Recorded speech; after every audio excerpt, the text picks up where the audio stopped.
Տիկին Մանավազյան, ընդհանուր առմամբ կուզենամ քարոզարշավը ամփոփեք, վերջին օրն է, նախ ձեր ստացած տպավորությունները, զգացողությունները, որ ունեցել եք քարոզարշավի ընթացքում եւ ժողովրդի համար արդյոք ընկալելի է իրական Հայաստանի կոնցեպտը, թրիփը, խաղաղության գործընթացը, որի մասին դուք խոսում եք, ձեր ուժը խոսում է, կա այդ ընկալումը, հասկանում են ժողովրդը ինչի մասին է։ Նախ եղել եմ բոլոր համայնքներում քարոզարշավի ընթացքում, գրեթե բոլոր բնակավայրերում եղել եմ եւ իհարկե տպավորություններս անխոս շատ լավ են։ Քարոզարշավից, այսինքն սպասելիքները, որ ժողովուրդը ընկալում է, հասկանում է ինչ է խաղաղություն եւ պետք է այդ գնահատական ամսի 7-ին տա, բնականաբար սպասելի է եւ սպասում ենք հենց ամսի 7-ին իրենց քվեով եւ քվեարկությամբ, բայց չեմ կարող նաեւ չանդրադառնալ այն process-ներին, որ տեղի ունեցավ վերջի շրջանում նաեւ քարոզարշավի ընթացքում։ Ես կարող եմ տեսնելով նաեւ հակակոռուպցիոն կոմիտեի կողմից հրապարակումները, տեսնելով նաեւ 1 ժամ առաջ եղած Վարդան Ղուկասյանի ձայնագրության հրապարակումը, եկեք արձանագրենք, պետք է արձանագրենք եւ հանրությանը պետք է իմանա մեկ ճշմարտություն, որ մենք ընդդիմադիր որպես այդպիսին քաղաքական գործիչներ չունենք։ Մենք այսօր ունենք գործակալներ, իրենք ընկալում են, որ Հայաստանի Հանրապետությունում ունեն անելիք եւ այսպես ասած դրսից եկել են Հայաստանի Հանրապետության ժողովրդի վրա, որպեսզի իրենց միսիան, իրենց, չգիտեմ, ծրագիրը, իրենց պլանները իրագործեն եւ ցավում եմ իհարկե, որ այս մասին ասում եմ, ես կուզեի ունենանք իրոք ընդդիմադիր գործունեություն ծավալող քաղաքական գործիչներ, ում հետ, ում նպատակը եւ գաղափարը կլիներ Հայաստանի Հանրապետության ել ավելի զարգացած լինելու միտումը, ոչ թե գալ այստեղ եւ մտածել, որ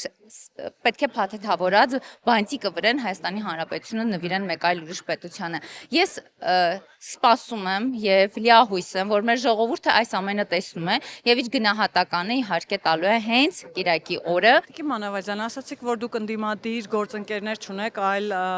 գործակալներ, մենք տեսնում ենք նաեւ միջազգային մամուլում արվող հրապարակումները, բացահայտումները առնվազն Insider-ի, դոսիեի, Կովկասյան քրոնիկայի, որտեղ օրինակ խոսվում է Սամվել Կարապետյանի անձնագրում FSB նշվան մասին, Անդրանիկ Թևանյանին վերագրվող մեղադրանքները, որը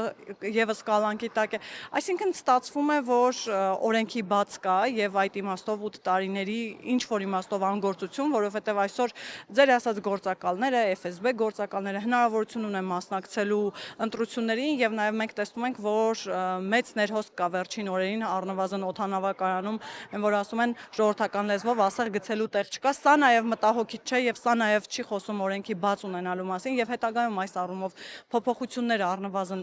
օրենքի մակարդակում տեսնելու ենք։ Իհարկե տեսնելու ենք հենց սահմանադրության փոփոխությամբ։ Ես կարծում եմ սահմանադրության փոփոխությունը նաև խոսում է այս մասին, որ մենք ունենալու ենք ավելի կայացած եւ ավելի վերափոխված դատական իշխանություն եւ դատական իշխանության հետ արդարությունը ժողովրդի մեջից պետք է լինի եւ իսկապես դա տեղի կունենա եւ սպասելի կլինի առաջիկայում։ Իհարկե տեղի կունենա այդ փոփոխությունը եւ հենց այս մասին է, որ մենք ասում ենք, որ փոփոխություններ պետք է լինեն։ Իսկ ինչ վերաբերում է դրսից եկող այդ արտահոսքին, որ գալիս են Հայաստան, ես ասել եմ եւ կշարունակեմ պնդել, որ դրսում Հայաստանի Հանրապետությունում հնաստեղծող, աշխատող, հարկեր վճարող քաղաքացին չպետք է թույլ տա, որպեսզի դրսում ապրող Հայաստանի Հանրապետության քաղաքացին գա իր փոխարեն եւ քվեարկություն անի, պետք է ինքը իր քվեին տեր լինի եւ ինքը պետք է պարտադիր եւ անպայման Կիրակի օրը գնա եւ մասնակցի քվեարկությանը։ Որոշ լրատվամիջոցներ հատկապես երեկվա բանավեճից հետո գրում են, որ այսպես ասած ռեժիմը խոճապի մեջ է, քաղաքացիական պայմանագիրը նույնպես նոր հրապարակում են նոր նաեւ հաշվարկներ այն իմաստով, որ առաջատար է իրենց երյակ ուժը եւ իրենք միասին հաղթում են քաղաքացիական պայմանագրին եւ նաեւ կառավարության նիստ են անում, Սամվել Կարապետյանին արդեն դիմում են պարոն վարչապետով, այս ամենը ձեզ չի մտահոգում կամ ինչպես նշվում է որոշ լրատվամիջոցներում իսկապես խոճապը եւ վախը այդքան մեծ է։ Թող տպավորությունը այդպես լինի, բայց իրականում իրանք են խոճապի մեջ։ Երեկվա բանավեճից հետո կարծում եմ խոճապը հենց իրանց մեջ է, որովհետեւ իրանք բազմաթիվ հարցերի չկարողացան պատասխանել, նույն Նարեկ Կարապետյանը ամոթի զգացում ունեցավ եւ չկարողացավ ասել, որ իր հայրը ինչ եւ ով է եղել դեռ 98 թվականից հետո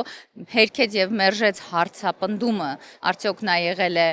հանրապետական կուսակցության падգամավոր ազգային ժողովում եւ եղել է աշխատակազմի ղեկավար։ Ես ուղղակի զարմացած եմ այդ բանավեճի ընթացքում իր հարցապնդումներից, որտեղ պատրաստված էր մեկ սցենարով առաջ տանել մեկ խոսույթ 300,000 ադրբեջանցիների խոսույթը, որը աբսուրդ էր եւ ինքը տապալեց այդ բանավեճում իր այդ խոսույթը, որտեղ բառացի վարչապետը հերքում էր եւ փաստարկված հերքում էր այդ ամբողջը, ոչ միայն հերքում էր, այլ չկա այդպիսի բան իրականում, բայց իրենք որոշել են հերոսացող բոլոր գովազդները դնել միայն այդ բովանդակությամբ,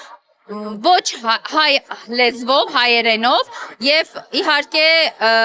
դա աբսուրդ է։ Աբսուրդ է, որ Հայաստանի Հանրապետությունում կան մարդիկ, ովքեր ավելի շատ են օտարի անունը հնչեցնում, քան Հայաստանի Հանրապետության եւ Հայաստանի Հանրապետության զարգացման մասին խոսում։ Եվ ինչու պիտի քաղաքացին ընտրի քաղաքացիական պայմանագրին։